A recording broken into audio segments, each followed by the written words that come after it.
கர்த்தர் நல்லவர். ஆண்டவராகிய இயேசுவின் நாமத்தில் நல்வாழ்த்துக்கள். மறுபடியும் இந்த தியான நேரத்தில் இயேசுவின் நாமத்தினாலே உங்களுக்குள்ளே கிருபை பெருகும்படியாக வாழ்த்துக்கள் பலிப்பதாக. இன்றைய தியானம் தானியேல் புஸ்தகம் 6ஆம் அதிகாரம் 20ஆம் வசனம். ராஜா கெபியின் கிட்ட வந்தபோது துயரச் சத்தமாய் தானியேலை கூப்பிட்டு, தானியேலே, ஜீவனுள்ள தேவனுடைய தாசனே, நீ இடைவிடாமல் ஆராதிக்கிற உன் தேவன் உன்னை சிங்கங்களுக்கு தப்புவிக்க வல்லவராயிருந்தாரா என்று தானியேலை கேட்டான். கர்த்தர் நல்லவர். பாபிலோன் ராஜா தானியேலிடத்திலே இந்த ஒரு நல்ல அற்புதமான ஒரு கேள்வியை நம்பிக்கையோடு கூட கேட்கிறார். சிங்கத்தின் கெபிக்குள்ளே தூக்கி போடப்பட்ட தானியேல் உயிரோடு நிச்சயமாய் இருப்பான் என்கிற நம்பிக்கையில் கெபியின் வாசலிலே வந்து, ஜீவனுள்ள தேவனுடைய தாசனே, நீ இடைவிடாமல் ஆராதிக்கிற தேவன்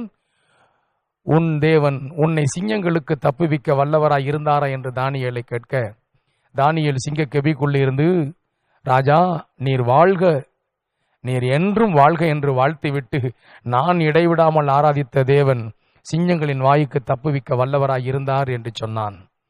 கர்த்தர் நல்லவர். இதோ என் தேவனாகிய கர்த்தரை குறித்து இப்படிப்பட்டதான அற்புதமான வேத வசனங்கள். அவர் யார், எப்படிப்பட்டவர், அவருடைய சுவாபம் என்ன, அவர் குணம் என்ன, அவர் தம் பிள்ளைகளுக்கு செய்ய நினைக்கிற செயல் என்ன, இவைகளெல்லாம் குறித்து இதே போல ஏராளமான தேவ சாட்சிகள் வேதத்தில் நிறைந்து இருக்க, அதையெல்லாம் விட்டுவிட்டு கர்த்தர் நல்லவர், இந்த அன்பான தேவனுடைய சுவாபங்களை குறித்து வேறு விதத்தில் தேவ ஜனங்கள் ஆமேன் தங்களுக்குள்ளேயே சிந்தித்து யோசித்து தாங்களே தங்கள் உபத்திரவத்தில் வேதனையில் மடிந்து போவதை பார்ப்பது பெரிய வருத்தத்திற்குரிய விஷயம். யோவான் 1ஆம் அதிகாரம் 18ஆம் வசனம் சொல்லுகிறது, தேவனை ஒருவனும் ஒரு காலமும் கண்டதில்லை, அவர் மடியிலிருந்து புறப்பட்ட அவருடைய குமாரனே அவரை முழுமையாக வெளிப்படுத்தினார் என்று சொல்லி இருக்கிறது. கர்த்தர் நல்லவர். தேவனை ஒருவனும் ஒரு காலமும் கண்டதில்லை என்று சொல்லப்பட்ட பிற்பாடும் அந்த தேவனை குறித்து இயேசு கிறிஸ்துவை அல்லாமல் அவரை குறித்து வியாக்கியானம் செய்வதும், அவரை குறித்து விமர்சனம் செய்வதும், அவரை குறித்த சுவாபங்களை குறித்து பேசுவதும், கர்த்தருடைய அந்த சுவாபங்களை குறித்து ஆமேன் பிரசங்கிப்பதிலும் தேவஜனங்கள் கவனம் செலுத்த வேண்டாமா? கர்த்தர் நல்லவர். அவரை பற்றி நன்றாக அறிந்த ஒரே ஒருவர் இயேசு கிறிஸ்து மட்டும்தான். அவரை பற்றி நன்றாக அறிய வேண்டுமானால் சுவிசேஷங்களின் புஸ்தகங்களை நன்றாக வாசிக்க வேண்டும். மத்தேயு, மார்க்கு, லூக்கா, யோவான், இந்த 4 புஸ்தகங்களையும் சபைகளிலே பிரசங்கிக்கப்படுவது இல்லை. இந்த 4 புஸ்தகங்கள் தேவ ஜனங்களால் தியானிக்கப்படுவதில்லை. இந்த 4 புஸ்தகங்கள் தேவனுடைய ஆசாரியர்களால் வியாக்கியானம் பண்ணப்படுவதில்லை. ஏனென்றால் அது எளிமையான புஸ்தகமாம், அது சுவிசேஷ புஸ்தகமாம், அது ரட்சிக்கப்படாதவர்கள் படிக்க வேண்டிய புஸ்தகமாம். ரட்சிக்கப்படாதவர்கள் படிக்க வேண்டிய புஸ்தகம்தான், அதில் சந்தேகமே கிடையாது. ஆனால் ரட்சிக்கப்பட்டவர்கள் அதிகமாய் படிக்க வேண்டிய புஸ்தகம் இந்த 4 புஸ்தகங்கள். கர்த்தர் நல்லவர்.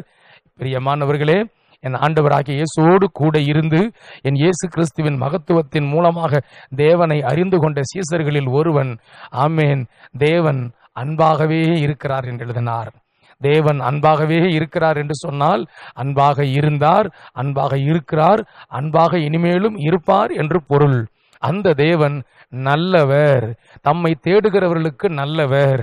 பாபிலோன் ராஜாவாகிய அந்த கல்தையர் தேசத்தின் அந்த தலைவன் சொல்லுகிறான், நீ ஆராதிக்கிற தேவன் ஜீவன் உள்ளவர், ஜீவனுள்ள தேவனுடைய தாசனே என்று. நீ ஆராதிக்கிற தேவன் உயிரோடு இருக்கிறார் என்று கல்தையர்களில் ஒருவன் சொல்லுகிறான். கர்த்தரை ஆமேன் தன் சொந்த ஜனமாய் ஏற்றுக்கொண்டு ஆராதிக்கிறவர்கள் இதை காட்டிலும் எவ்வளவு அதிகமாய் இதை பேச வேண்டியது அவசியம் அல்லவா? ஆமேன். கர்த்தர் நல்லவர். இந்த உலகத்தில் கர்த்தருக்கு பயந்தவர்கள் ஒருவருக்கொருவர் பேசிக்கொள்வார்கள். இதை கர்த்தர் கவனித்து கேட்பார். இவர்களுக்கென்றே அவருக்கு முன்பாக ஒரு புஸ்தகம், ஞாபக புஸ்தகம் ஒன்று திறந்து வைக்கப்பட்டிருக்கிறதாம். நாம் பேசுவதையெல்லாம் எழுதி கொள்ளுகிற தேவன். கல்தைய இனத்தைச் சேர்ந்த ஒருவன் சொல்லுகிறான், நீ ஆராதிக்கிற தேவன் ஜீவன் உள்ளவர், அவர் உன்னை சிங்கங்களின் வாய்க்கு நிச்சயமாய் தப்புவித்திருப்பார் என்று நிச்சயத்தோடு அடுத்த நாள் காலையிலே அந்த கெபியின் வாசலிலே வந்து உள்ளே தானியேல் உயிரோடு இருக்கிறான் என்கிற நிச்சயத்தோடு நம்பிக்கையோடு கெபிக்குள்ளே கூப்பிட்டானே, அந்த நம்பிக்கை, அந்த விசுவாசம் தெய்வத்தை, இந்த அன்பு இரட்சகரை மீட்பராய், தேவனாய், அடைக்கலமாய், கோட்டையாய், நம்பிக்கையாய், துர்கமாய் கொண்டிருக்கிற தம் பிள்ளைகள் எவ்வளவாய் விசுவாசிக்க வேண்டும், எவ்வளவாய் நம்ப வேண்டும். நாம் ஆராதிக்கிற தேவன் நல்லவர், நன்மை செய்கிற தேவன், மீட்கிறவர், மீட்டு தூக்கி எடுத்து அவர்களை மறுபடியும் அந்த அதல பாதாளத்திலிருந்து காப்பாற்றி வாழ வைக்கிற தேவன். மீட்பு என்று சொன்னாலே தான் முன்பு இருந்த நிலையை விட்டு தூக்கி எடுக்கப்பட்டு உயர்வான ஸ்தானத்தில் நிறுத்தப்படுவதற்கு பெயரே மீட்பு. இத்தனை பெரிய ரட்சிப்பை கொடுக்க வந்த இந்த தேவனை குறித்து இன்னும் அதிகமாய் அறிய சுவிசேஷ புஸ்தகங்களை அதிகமாய் வாசிப்போம். தேவனை குறித்து அதிகமாய் அறிந்து கொள்வோம். இந்த அன்பான ஆண்டவர் நமக்கு வைத்திருக்கிற ரட்சிப்பின் வாழ்க்கையை பூமியிலே வாழ்ந்து சாட்சியாய் ஆமென் வெற்றியோடு நிறைவு செய்வோம். ஜெயம் கொள்கிறவர்கள் எவர்களோ அவர்களையே பரலோகத்திற்குள்ளே அனுமதிப்பேன் என்று சொன்னவர் அங்கே நம்மை சந்திக்கும்படி செய்வார். கர்த்தர் நல்லவர். கர்த்தர் நம்மை ஆசீர்வதிப்பாராக. ஆமேன், ஆமேன்.